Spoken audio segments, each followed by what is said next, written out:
And we are live. What it do? What it do? What it do? Y'all already know. Is this week lit? Well, as lit as a robot getting a gig. I mean, what? What? It's so much going on. But before we get into the topics of the topics, I Yes. definitely want to know how your weekend went. I know y'all had a lit ass Woo. show. How I was ain't gonna that? lie to you. I ain't gonna lie to you. Tucker, Georgia is like one of my favorite places to perform now, y'all. I gotta tell y'all something. Y'all talk about patrons that come looking for a show and gonna give their true, honest opinion. Go perform down in Tucker. That's Mhm. where it is. That show was nice. J Money did a good job. He performed some new music. He gave the world some new music. So I know we're gonna talk about that when he get on here. But the show was nice. Had some. I found an act that was really crazy at this show. Shout out my man Tokyo Loser and NFG. Those guys right there put on a show. Oh. I think they would have won $1,000. I think they would have won $1,000 out there in Jersey. So where are Well, they from? Where are they they're from from? Atlanta. They're from Atlanta. Okay. I do got one flaw, but then I can't really count them as flaws anymore when I start thinking about how the realm of music goes. Now I want to ask you a question, Jezabel. Mhm. What do you think about when you hear rappers at live shows with when they tracks with no backings, no backtracking? Hold on. You said when they're what? With the tracks when they just playing over instrumentals, rapping over instrumentals. Do you think that that makes them more elite? Yeah. I kind of okay, so I'm weird when it comes to music. And I pretty much like all of the art. But I think that shows your skills. That shows that you actually know your music, especially if you have great breath control and you're able to nicely execute it. I think that that's amazing. Like honestly, and let me tell y'all something. I totally agree with her. I think that that is amazing as well to be able to do that, but not when you're trying to get on. Why not? Listen, nobody coming to these shows, y'all. And Jezebel, the truth, you can tell me if I'm a little way off base here, but nobody coming at these shows cares if you really know your song and if you really got the talent. They come to see a good show. Okay. Well, let's just put it like this. If I want to hear you rapping over a beat or something like that, then I can just go watch your music videos or click on any of your links.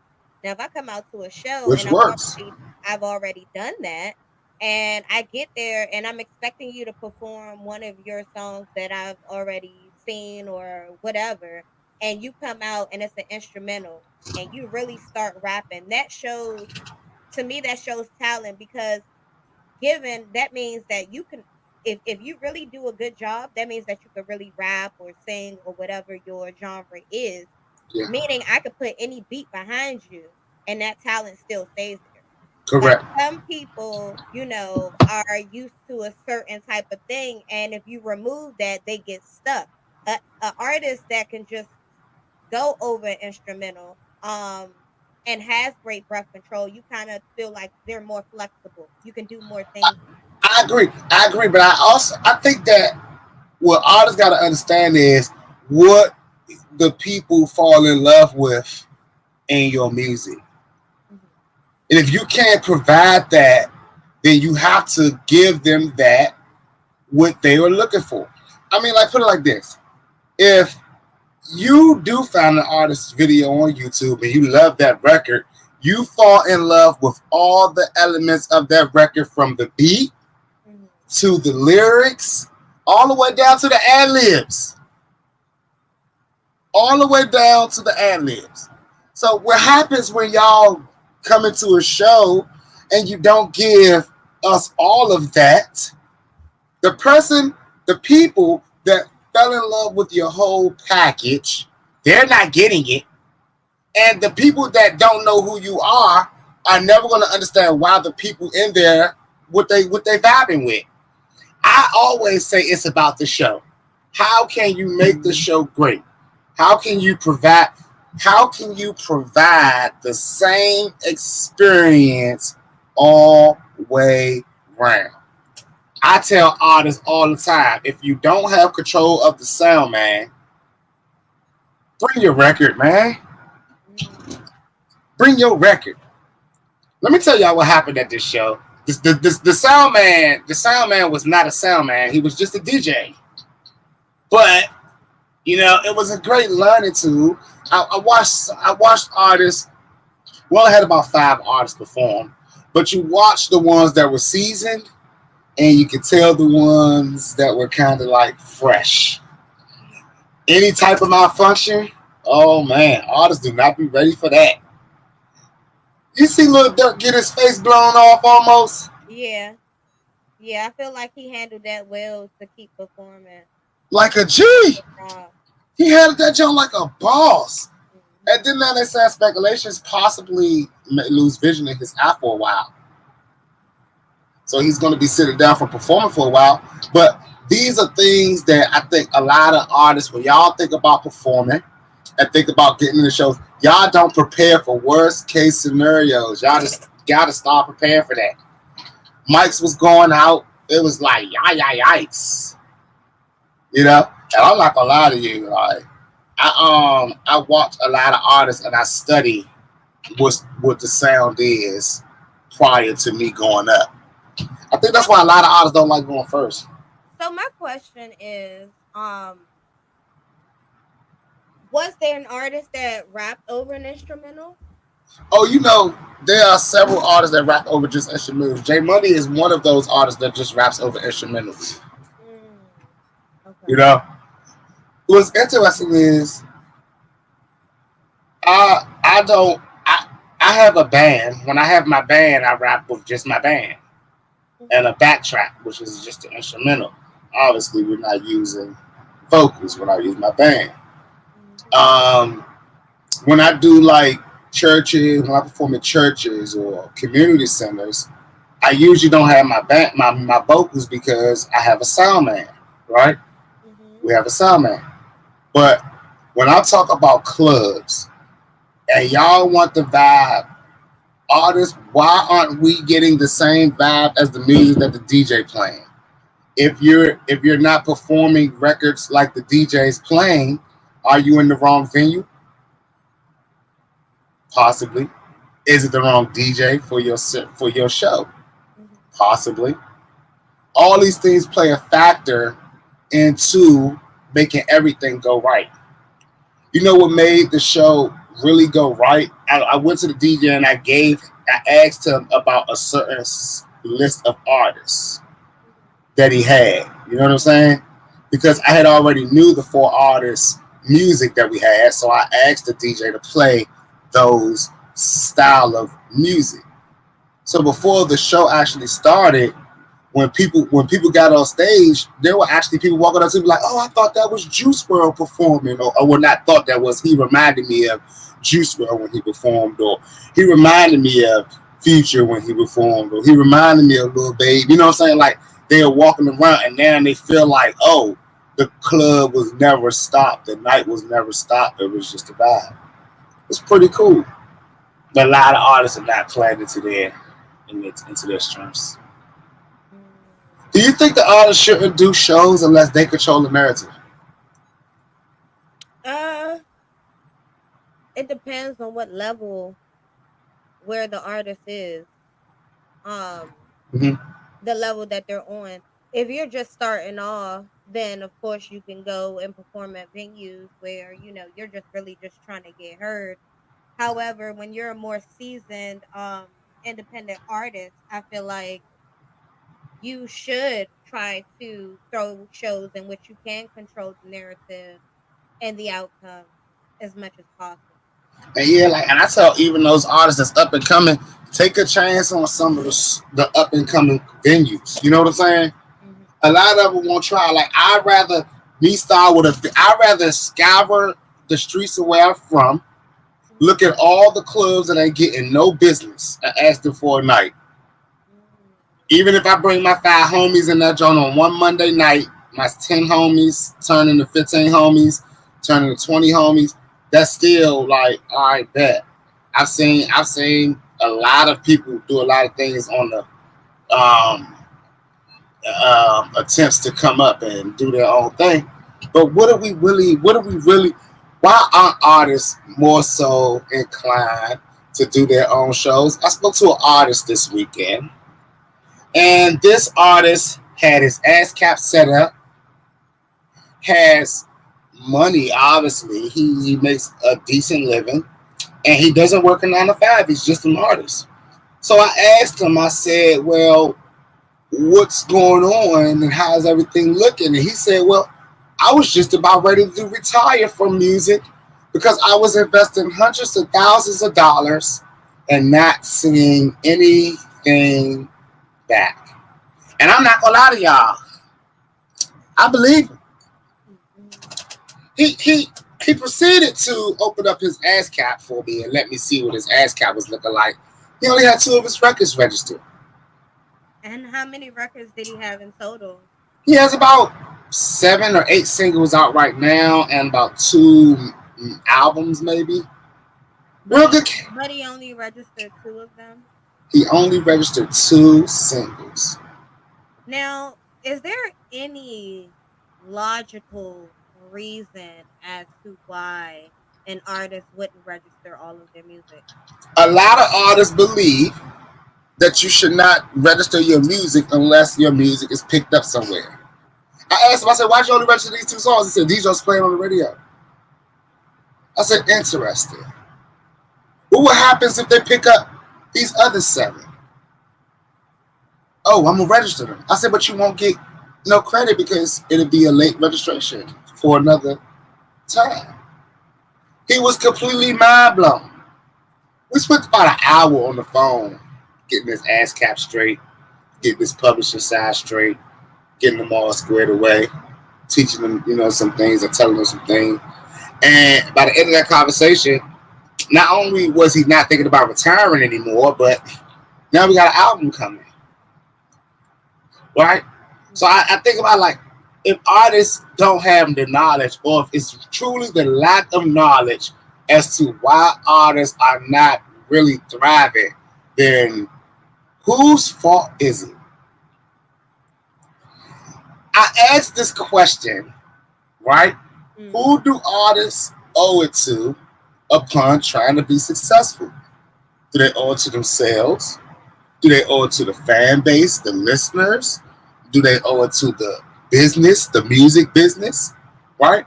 Mm. And like I really wanted to elaborate on that. And I kind of wish J Money was here. I think he's on the way, but I kind of wanted to elaborate on it because I say, what's first? What is first? Right? And artists, I think a lot of artists, when Drake and Beyonce dropped their 2 projects this year, Mhm. and they were like dance, and everyone's like, "Oh, what is this? I don't like this. I don't like this." Check, light bulb went off in my head. Artists owe it to themselves last. You don't think they owe it to themselves first? Last. So, So okay. let's break it down. So, Right? so who do they? Okay, you said do they owe it to themselves? Do they owe it to the fans? Do they owe it to the music business? And was there another one, or No, was those are the three. The music business, mm-hmm, the fans slash listeners, mm-hmm. or themselves. And I'm here to straight up be 100%. After seeing what I've been seeing, I really thought you guys owed it to the business. But the business will take care of you and give you what you need to survive as long as you can take care of numero uno, the listeners and the fans. Okay. I mean, like, it's really crazy and ironic that this light bulb just went off in my head when I was thinking this week and talking to a few artists and a lot of new artists that are about to drop. A lot of artists are starting tours right now. Touring is going back up. Rolling Loud and started now with Live Nation, so everything is about to be major. And like a lot of artists are on my line asking me questions. Yo, six this, six that, and I'm like, sheesh, I get it now. Y'all don't understand this, and I didn't either. Yes, we want to learn the business, but all of these people that's on tour right now, all of these people that's getting to the bag right now, what we call it now, they true to the fans, the listeners. And then I started thinking,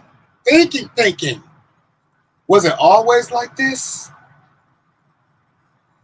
That's Was it always like this? Was we always supposed to think of the fans first? And well, the Chris Brown has been shouting out his fans a lot, and he keeps emphasizing that if it wasn't for his fans, he wouldn't be where he's at. I think he just 100. had a sold out show somewhere overseas, and he was just saying, I really owe this to my fans. I love my fans because if it wasn't for you guys, I don't know what I would do. He was like, I haven't been able to perform at award shows in years, Yeah, but yet y'all still show up for me. yeah. Thank you to the fans.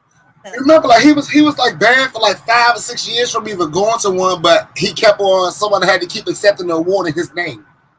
mm, Like he kept winning the Fans Choice Award for like 5, 6 years in a row. They had to like stop it. Like all right, we know who the fans want. Chris Brown, Chris Brown, Chris Brown.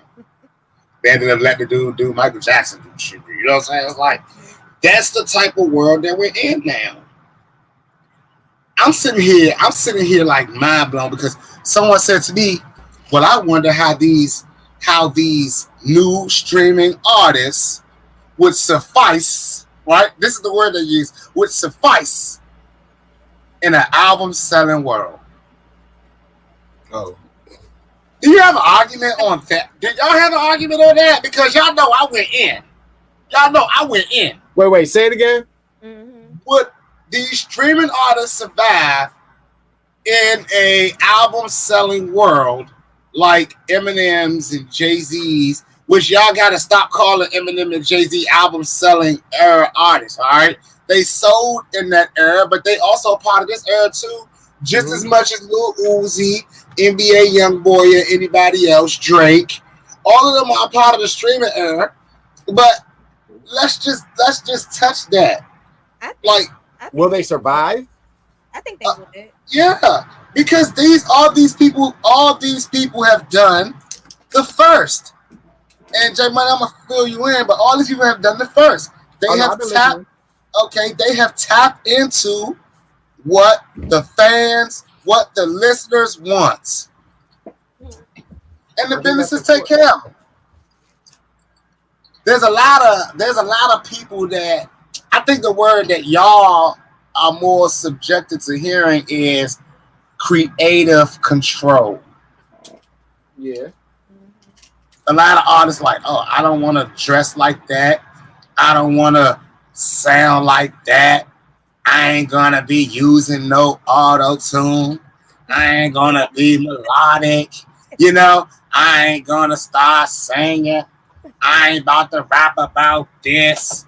Like Well, it's a lot of that. that's why a lot of artists. I mean, a lot of artists sign with the label because then the label does that stuff for them. They have a stylist. They have somebody picking out their outfits. They have somebody saying, "Hey, you need to do more songs like that other one you did because that's what's making the numbers. That's what's making things run right now." So if artists ain't doing that for themselves, no, they're not going to survive. If you're not able to adapt to the changes that are coming, like if you still out here making what's it called, cassette tapes and Oh my mixtapes and God. CDs and records, I'm not saying anything's wrong with that because there's some people who will still actually buy your record just because they like vinyls. You know what I'm No, saying? it's So that not. might be profitable for you, but if you're not in the business, why are you investing money in making vinyls if J you're not? Money, tell them the truth. People are not gonna buy people buy those classic things like when y'all see those artists that are out drop a vinyl collection or Mm-hmm. a cassette for these are collector's items for their fans. Yep.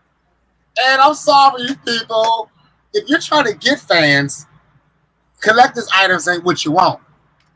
Yeah, if you're No, making an 8-track right now, you just out of date. You know what I'm saying? Like, even if you've been locked up for 10 years and you still like, yeah, my CD. Like, let me tell you, bro, when I was in Vegas this year, When I was in Vegas, niggas was trying to hand me a CD, and I was just like, bruh, I don't know what to do with it. Like, the rental car I had doesn't even have a CD player on it. So, like, what am I supposed to do with that right now, bro? I was like, you got a link? I said, you got a link? Send me the link, because I listen to it on my phone. I had an artist out of Florida tell me people still listen to CDs. I said, and what? No, he right. They do though. See, when you're traveling certain places, like if you drive in certain places, there's no satellite signal, so your radio goes out. The only thing you do have is CDs. So that's one reason why I have to keep the CD playing. Let's just be real here, because I know what you drive. How often are you getting out to get what is yours in the dash or the drive? Where's your CD controller? In the front, whatever. It's glove box or whatever, right? No. It's actually in the wherever the temperature. Yeah, it's in the console. Yeah. Okay. We're gonna call it console. You have like a 6 CD changer. I do. Now, if anyone knows, like I know, anyone that still has a 6 CD changer has 6 classic CDs in there that never leave out. They ain't going nowhere, bro. They never leave out. There's risk of scratches. No, you laughing because you know that you don't change them. You don't change it. Like 2 years. I know this because because there was this little invention. There was this little invention created right around 2009-ish called the aux cord. Yeah, that joint's serious. And there may not be a satellite signal anywhere, but we all have our albums saved to our phone that we love. We all have our little set playlist that we love, and we'll hit it. We'll hit that button quick before I press your CD. And listen, let me tell y'all what stopped me from the CD whole saga, right? And I'm gonna say something too once you finish too, because CDs are still important, and I'm gonna tell you. Bro, I burned off 1,000 CDs. Literally 1,000 CDs. I bought a little CD burner that could burn 100 little tower. Burnt all these CDs. Went down to 14th Street, and I thought I was the man, handing them out. New CD, new album, check. No, they don't cost nothing. Here they go, they free. Making my way down into Red Lounge, and I walk in the Red Lounge, and I'm handing out these CDs in Red Lounge, and everyone's taking them, and I'm feeling real good. I get to this one old man at the bar. He says, "What the fuck I'm gonna do with that?" I said, "Excuse me, sir, you're gonna play it." He said, No. I get that, but where the hell am I gonna play a CD? I said, "Oh." I said, "Well, people still listen to CDs." He said, "No one listens to those CDs." I said, "Man, I've given out a lot of these already tonight." He said, "No one's going to listen to those CDs." I said, "Surely he wrong." I walked out of Red Lounge about 2 o'clock in the morning, and guess what I was able to do? Follow the drip. A trail of CDs on the ground. People was just taking them and dropping them down. So guess what I learned? Nobody wants CDs anymore. No one cares. No, listen. So Kanye West, what was that album he did that had no cover on it? That was the Yeezus. It was Yeezus? Yeah. What he was doing there was saying that this is the death of CDs. This is the death, you know what I'm saying? Like, it's a new age, new era, you know what I'm saying? It's time for streaming, it's time for downloads, time for, you know what I'm saying, this. That's why Kanye made that cover like that. But I'm going to tell you why CDs are still good, because when I was trying to get some plays at a radio station in New York, you know what they asked for? A CD. No, that don't count though. That don't count.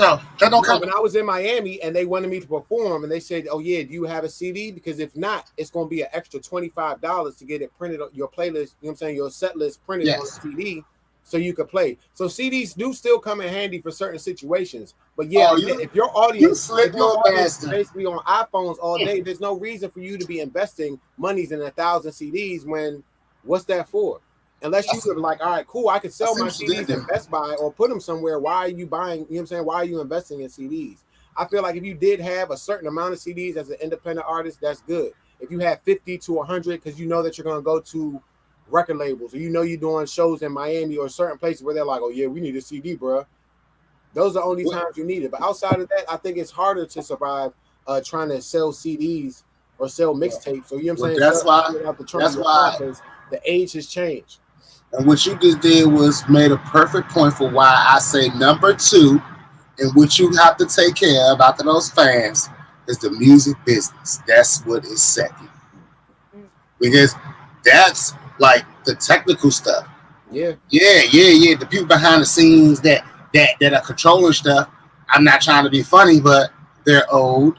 They're old. Companies like to save money, and they're old. They don't pay $10 a month or $20 a month for these Spotify's, these Apple Musics, and they don't want to download your links off YouTube because they need rights and privileges. And the only thing that gives these people rights sometimes is you physically giving them a CD in their hand. That physical copy, yeah. But so I don't want y'all to. I don't want y'all to this as think an that they artist want too. your CD because they like listening to your CD and they like listening to CDs. No, but you know this as an artist too, because even when we was in New York trying to get our songs played at, you know what I'm saying, stations and stuff, what they asked for. They want more CD submissions. Yeah.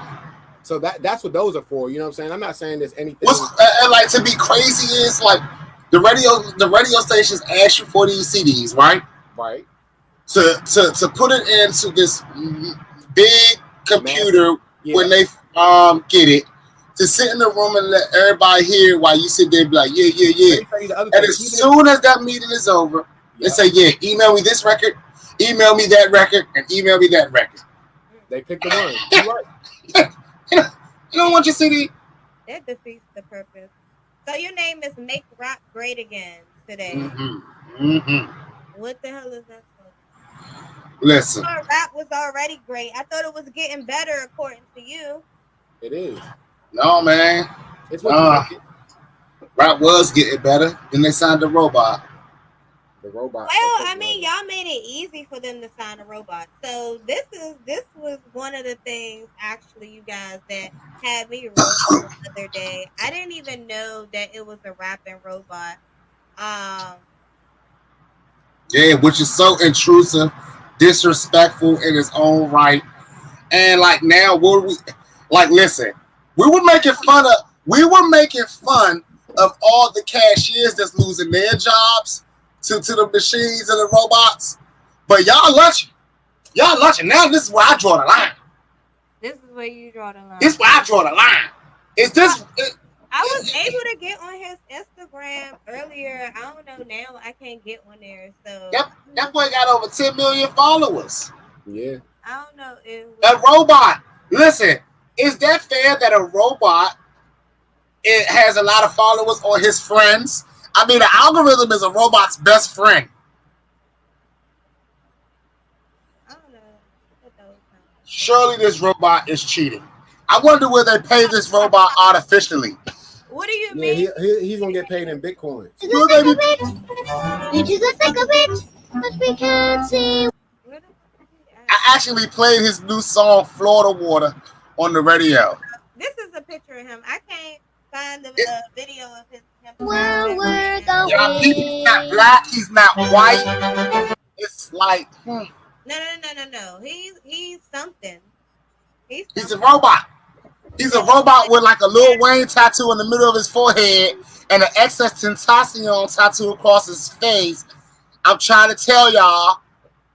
So, well, he might as well get the ice cream too and go Gucci. This is actually amazing. And you know why I find this hilarious? Now, he did get signed to Capitol Records according to the XXL article. Yep, shout out Capitol. You guys should look him up. This is FM Mika. And what's so funny about this is you rappers made this easy for your place to be taken by a robot. Like when I talk about lyricism and trying to like actually have substance in music. Oh no, we're in a new era. All you gotta do is have a nice beat. You can say whatever you want as long as this goes viral. Blah blah blah blah blah. Well, guess what? You guys have made it easy for technology to just pretty much replicate what you guys are doing. So the sounds that are hot now, pretty much you can control the robots. You can barely control these rappers. And with the increase of lockups and crime in hip hop, I mean, they're easily going to replace rappers. I'm not gonna lie to you. I'm not gonna lie to you. Y'all open the door for this. You know what I'm I'm saying? not gonna lie to you. I would never respect FN Mecca if he don't break the code. He gotta do the code. He gotta go through the whole rap thing. Like who What do you mean he got he signed gotta get. for I one need a rap beef. single? I need a rap beef. I need to know what his background is, like where he's from. I don't want to hit. When he, I This don't is want. one I got no way from. He ain't never little pump. That FN Mecca is another little pump. I It's a mean, gimmick. He gonna but be around like one album. he got signed up. Right. Right. How? And my thing is off of this one single, like this robot, it's not even a real. Do you guys see? And y'all are artists, so I really wanted to know y'all take on it because you're now being threatened. Your place is being threatened by robots coming in and No, just like I said, this is no different than the working industry that has now self checkout. This is no different than the police not having to sit on the road anymore because there's a traffic speed camera getting you. Let Right? me tell you. This is the world that we live No, in. let me tell you. When I saw a dude who was locked up in jail, and he had more people, more followers, more fans. He went on live on Instagram. And when I saw that his live was popping, his music was getting more played than I see people outside. Like, people outside, we talked about the alligator mouth. We see him with the alligator mouth on it. This dude is locked up. So if he's locked up and he's getting more streams, more views on his Instagram live, obviously it's something wrong. Obviously the game has changed. Because I was looking like, man, what the hell is going on? I'm looking on live, like, what the hell is going At on? the end of the day, it's not about the artist. no, it's only curiosity is why it's so high. People may not necessarily listen to the whole song. As long as you click on it, I think that's a view that counts as a view. So it's probably curiosity is why his numbers is so high. The curiosity of wow, this man is in jail. How is he able to make music and drop music while he's in jail? I don't think it's really a threat on real artists that's out here on the ground doing the footwork. Like, It's just connecting with the fans. It's just connecting with the fans, y'all. The fans want to see a black man in jail. not The, necessarily. the fans love it. They call them goats. Oh, he the best. Oh, he need it right now. He in jail Bobby still Shmurda, getting it. Bobby Shmurda made more money locked up than he did when he was out that first year. I mean, a lot of Well, these labels. You know what I think about with this whole because this YSL and all these rappers getting locked up? I just think about how much the labels is cashing. Like, as soon as I hear somebody's in trouble or a rapper died, I'm like, cha-ching. Like, I mean, I know it's wrong, especially the death. but The death is the one that takes me away. The jail, I don't be feeling bad as much. mm, Right? I mean, like, listen, going to jail as a broke nigga may be bad. That may be terrifying, right? Going to jail with a couple million in the bank, is that really bad? I mean, yeah, if you know you not gonna Listen, come home to the, touch it. the way that the music that these rappers make, their lyrics tell me once you rapping and you popping, jail is like a vacation. Mm-hmm. What Lil Durky say in this song? He couldn't use lotion, so he just went on here and got the security guard, the lady guard. You know what Lil Wayne say? He didn't even have to come out the room. It's just cool. I mean, these people talk of these places like they're resorts. And they can't. And let's just be real. When you're working every day, all day for freaking 5 years, and let's count the grind it takes to get on too. Let's say that's another 5 year grind. You working for 10 years straight. It start getting hot. Things start piling up. A 2 year sit down, really, is that really all that bad? I But mean, you know what I'm saying? Especially when you come out of your stocks is through the roof, everyone is curious to see what you're gonna do. All you have to do is capitalize. well, you know, jewelry is getting repoed. These rappers' jewelries is getting repoed now. Locked up. Did you hear about that? No.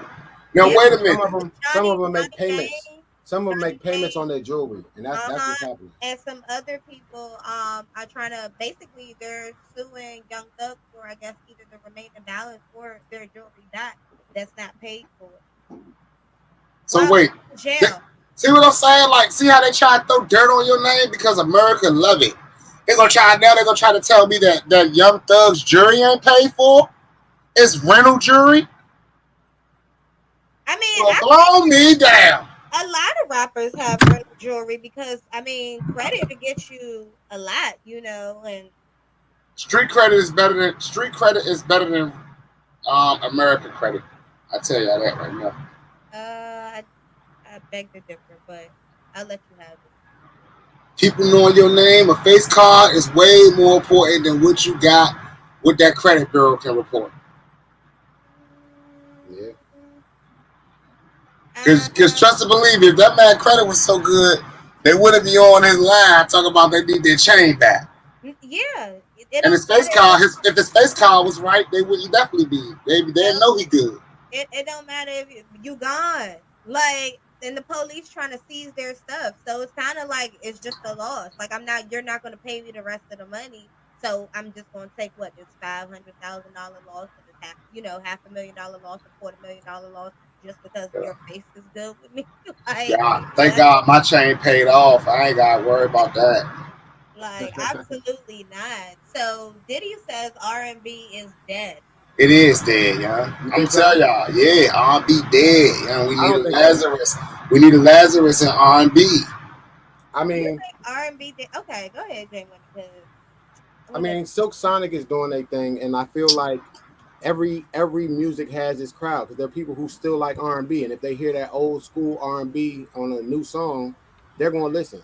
So I feel like R&B is dead because maybe the artists are killing it and they're not doing R&B anymore. But again, you got to adapt to the culture and the style. Now, you know why R&B dead?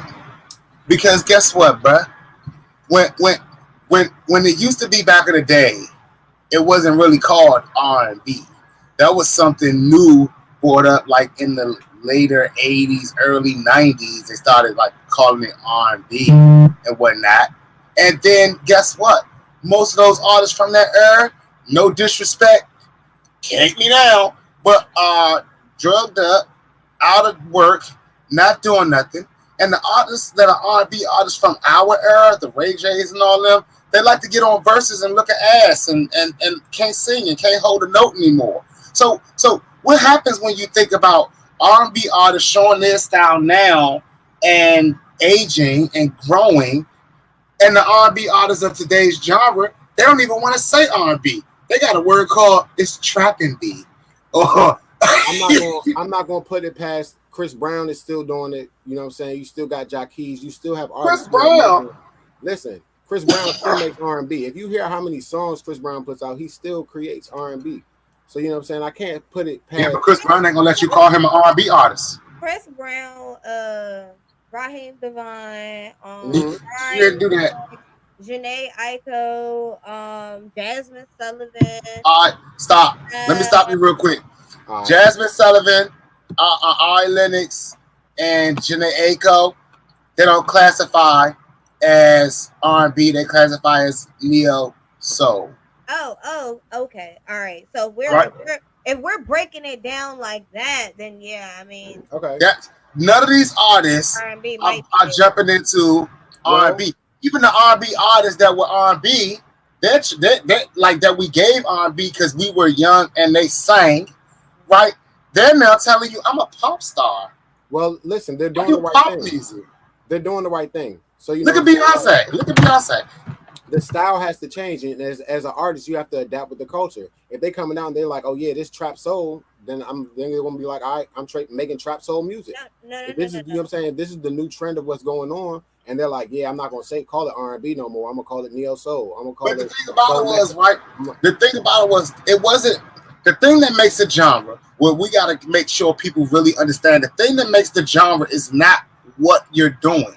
It doesn't matter if you're singing, rapping, dancing, doing flips with a monkey on your head. What makes the genre? What makes the genre is lyrical content. What you're saying, the message that you're portraying.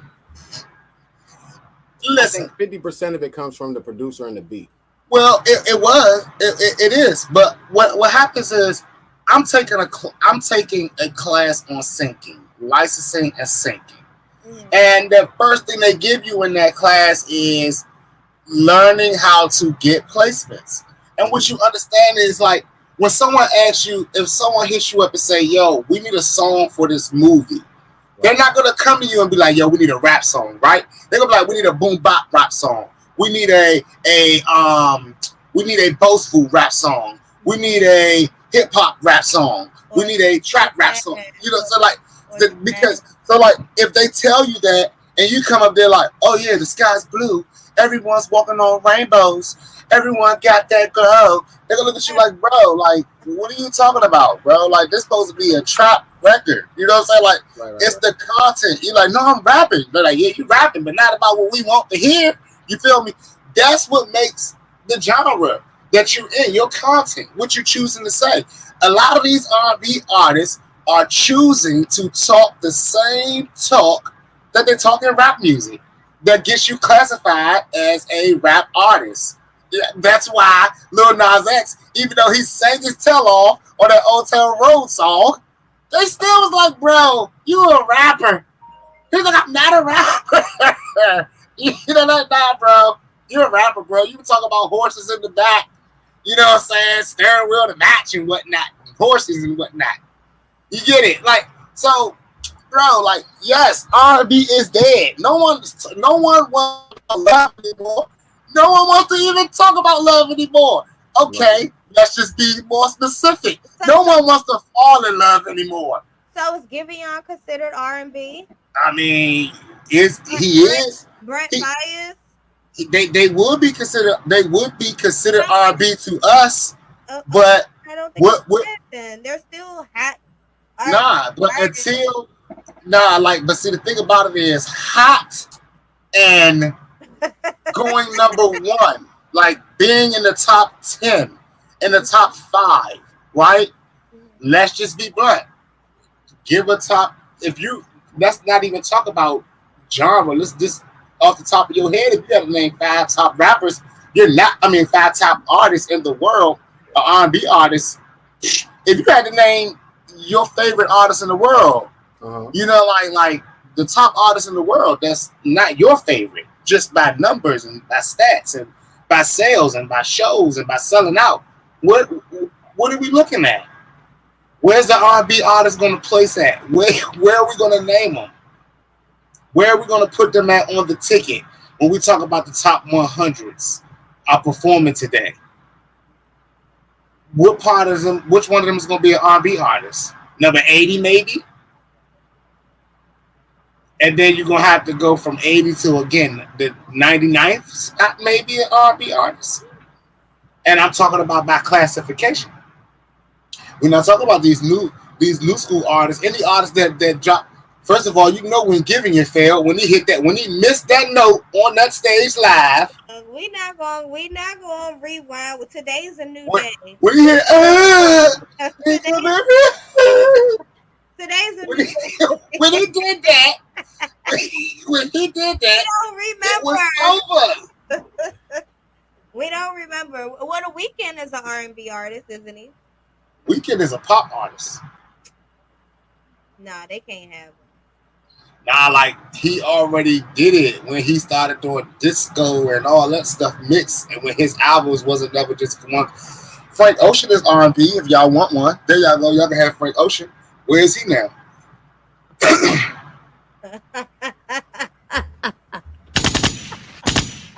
I'm just saying, the last few R&B artists, y'all see how they going on verses. They doing verses. That's where R&B artists at right now. Verses. That's where you can find your favorites. Like, ooh, Brandy. Ooh, Monica. Ooh, Mary J. You know, like. But what about the new? You see, you leaving out all the new R&B artists. I'm not leaving them out or discrediting them, but they're not on top. Do y'all know how many songs play in rotation on radio? And I'm talking about around the world. How many songs play in rotation on radio before you hear an R&B song? Y'all understand that even it depends on what station you're listening to. Oh, I was about to get into that. Because do you realize that even on R&B stations, before they play a current song, there will be mostly classics and songs that you haven't heard in a while. Before you hear a new R&B song. No. All right. It depends on what hour you're listening to that station. Oh, that's like the Go-Go Hour, Yeah. where someone is dedicated to finding these people that are not getting enough light. I mean, you can. Well, I listen to 96.3 Okay. WHUR. I also listen to 102.3 when I want to hear Mhm. some oldies but goodies. They often throw in pop songs. In the mornings, of course, they play the oldies but goodies. Towards the afternoon and evening, they play more of whatever new R&B that's popping. So, I mean, I feel like it just depends on whose show you're listening to. Just Do like you you know with remember? radio. Go You ahead. remember the days of no? I know I'm not supposed to say this man's name, but we need this for this segment. But y'all remember the days when R. Kelly would drop an album and it's number one. Y'all, Yeah. we remember the days when Ashanti would drop an album, it's number one. When a Brandy, these people would drop an album and rappers would be second, third, fourth, fifth on a new album list, right? We Okay. remember these days. Now we're looking at the days when the R&B artist drops an album and it's a bunch of no-name artists that are rappers charting over these people. Yeah. It's kind of crazy. And pop artists. And when artists go number one, when R&B artists go number one, or singers that we deem R&B go number one, the first thing they be like this, oh, new pop star. They take them. They don't stand there, girl, and say, no, I'm a R&B singer. They get on that such a big God. They start singing they start singing that wrecking ball type stuff. They start singing that song that can be heard in the theme park.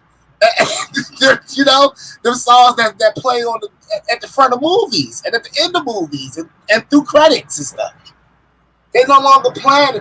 Like, y'all have to understand something. Y'all talking about the music for themselves, and how we just talking about themselves is third on my list of what's important for artists, and last, yourself. Yeah, the music that you want to make is what ultimately gets you seen or gets you heard or gets you traction. Uh-huh. But making the music for the people and the people love and the people going to share is what ultimately gets you your success. Making music that the business asks you to make Yeah, is what makes you your money. yeah, that makes you successful. I Mm. mean, not successful in a way, but money doesn't make you successful. We want to make No, sure we I'm understand. saying, I'm But saying yeah, in terms of getting to the to point the where you, bag, right? Yeah. yeah, Point. Getting to that point where you living off yourself, you need to understand the business. you gotta know how Now, to adapt. like Kenny D says, Neo Soul is a form of R&B. No, 100%, my guy. I agree, 100%. However, it's not R&B. You know what I'm saying? Like, when we say, who won R&B album of the year, y'all? Don't tell me y'all don't remember. Jasmine Sullivan. Nah, my girl, your girl, Doja Cat. Really? Doja Cat. That's an R&B album. R&B. Hey, look at you. You did that. You did the same thing America did. This R&B. I mean, it was a lot of rap on it, a lot of bars. Wale had to defend her because America was saying she's no longer a rapper because she won R&B. Wale had to come to her rescue, as if Wale is the guy to rescue anybody. But Leave let's just be facts. leave. Yes, R&B is listen. R&B is so dead that anybody that can sing choose to rap, and then they sneak it in there. You know what I'm saying? It's like they sneak in the fact they can sing. They rapping all hard, and it's like, they Drake you, and you're like, whoa, you can sing too. You know what I'm saying? It's like, do y'all know how many singers right now are walking around in these markets and they getting up there rapping their asses off, because they understand that that's where it is. Then you find out they can sing their tail off, but they scared to sing. Why they scared to sing? Because in the early 90s, they would get outside beside the trash can and you couldn't stop them from singing. You know? But in the early 2000s, you couldn't get them from snapping their fingers and singing on the back of the bus or wherever they were, getting Coca-Cola deals. You know what I'm saying? You couldn't stop them. They were loud and singing so loud and proud. Ooh, your voice is so beautiful. Your voice is so beautiful. That's all they used to hear. Yeah. Now singers are walking around rapping. And they say to you, oh, I can sing too. or their favorite, let me try that auto-tune. Let me try that auto-tune.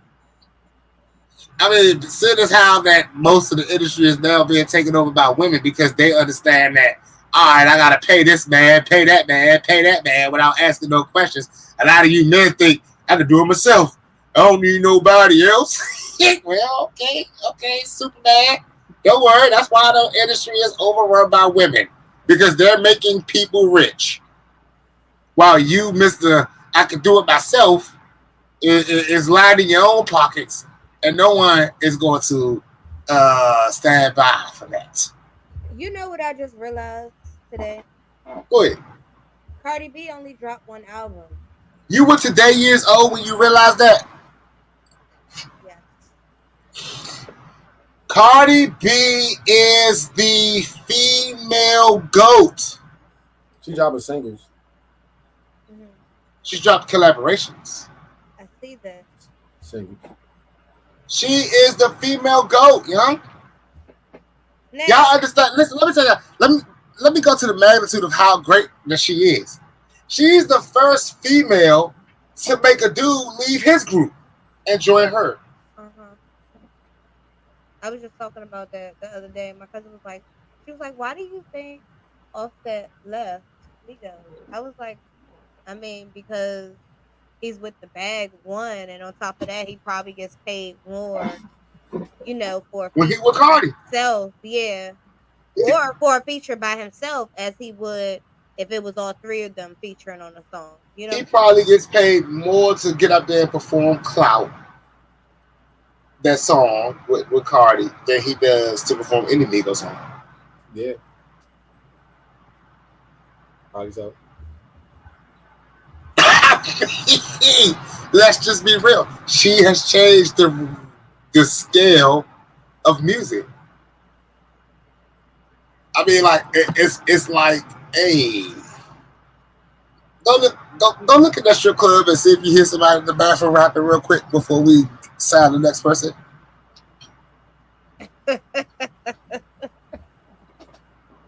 Not in the bathroom. I'm trying to tell y'all, every day I see people that like managers, producers, they be like looking for artists, and you be like, oh, they're looking for artists to work with. Then the very next story post be like, must be a female. It's like, well, that's pretty sexist of you. But no, they get it. Females are ready. Females coming in, knowing how to make a quick $10,000 real quick, knowing how to split the money down the middle to make sure they do it again. They know how to ask you, hey, what song should I do tonight? And they running it. They good at dancing, getting on stage and dancing. Making yourself look a spectacle. They good at all of that stuff. They're good at that. They don't ask no questions no more. Guys, y'all ask too many questions. That's why they're replacing the guys with the robot. That's why the guys are being replaced with the robot. And y'all want to know what's crazy? They're not going to tell us who the man is behind the robot. Like, that's the big mystery. Like, if we find out who this man is behind the robot, we're no longer going to support the robot. Newsflash, we didn't support the robot in the first place. Never asked for a robot to be signed. Somebody's supporting this robot. I'm trying to tell y'all, what they going to do when this robot start getting in trouble? Who going to take this robot down a notch?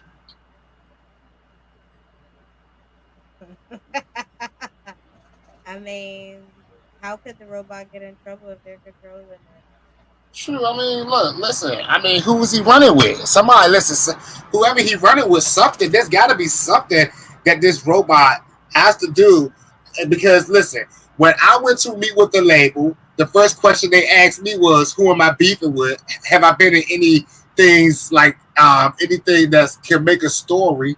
Do I have anything big enough that would create a viral moment?" That's what they asked me. I mean, being a robot itself is viral, but after we hear the rapping robot, it's like, okay, I mean, big deal. Who cares? Rapping robots are everywhere on YouTube. We can type in a robot to rap, rap in a rapper style with a computer. Okay. After we all see the first album, if we click on it, which we probably don't care, like I said, no one gonna know or care if that robot gets views. The robot's friends is gonna take care of it from it. He's gonna say, "Hey, Spotify, algorithm, hook me up.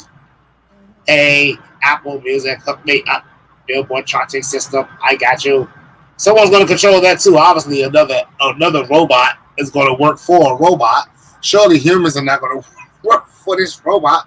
They can't work around the clock. This robot's going to work around the clock. So after that's all done and said, what's going to be his viral moment? What's going to be his beef? What's going to be his, what is going to be his moment? Because that's what was told to me is prominent and needed in this music industry. May value in yourself. You know what I'm saying? Some people don't value themselves. No one cares about it. Like, listen, let me tell y'all why a rapping robot is a bad story. Because he don't get old and he doesn't. Yeah, he's gonna sell to kids all day long. Kids are gonna probably love this thing, but it's not an intimidation to no human because that's not what makes fans. Fans, like, I used to love the hell out of the Power Rangers and the Sesame Street and the Muppet Babies and all that stuff, VR Troopers. But after a while, it became an age where I'm like, oh, the robot, that's dumb. Like, Okay. Well, do you know that they have robots that look completely human? yes, I know. So what happens if one of those robots come out and they don't disclose that it's a robot? That's not, listen, like, y'all know that, like, that is entertaining to children. But that's not what make rappers But great. if It's their nobody- connection and their ability to tap into emotions. That's what makes rappers great. Their ability to tap into emotions. They argue with doing that one. He said, "Bro, why we talking like people can't insert this program in a CPU? A human is controlling this robot. This Mhm. nigga ain't nothing but Bluetooth." Like, I'm trying to tell you. Yeah, right. I'm not gonna lie to you. Like, we've seen this. This is, like Tony just said, I would love to see Optimus Prime rap. This is what Optimus Prime rapping sounds like. Now, like, what's crazy is they're telling you it's a robot because it's someone they don't want you to see. But this is not a robot rapping. Y'all have to understand it. This is someone rapping into a computer or typing into a computer and this thing allegedly translating it. And then they just created a visual something for you to see. So this is literally someone that either has no skills at all or someone that's already like connected and just found a way to get another check. But like I said, this is not something. I don't think that we're gonna see. I believe that it's 6ix9ine as well, young. I'm not gonna lie to you. I believe that it's 6ix9ine as well. I believe it too. I'm willing to start a campaign on that. Questioning, is 6ix9ine effing Mecca? You think so? I know effing Mecca is gonna effing make me sick. Yeah, already.